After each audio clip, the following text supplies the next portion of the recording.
శివుని చేరేదెలా దరికి దారేదని హరుని సెలవీమని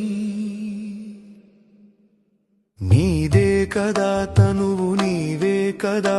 నువ్వు నాదేది నీ దరికి నన్ను చేరని నా శ్వాస నీకు నా నీరాజనముగను నా స్వరము నీకు నా అభిషేకముగను ఈ తనువు నీకు నా నైవేద్యముగను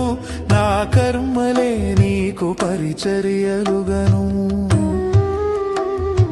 అక్షరములు నీకు అక్షతలుగాను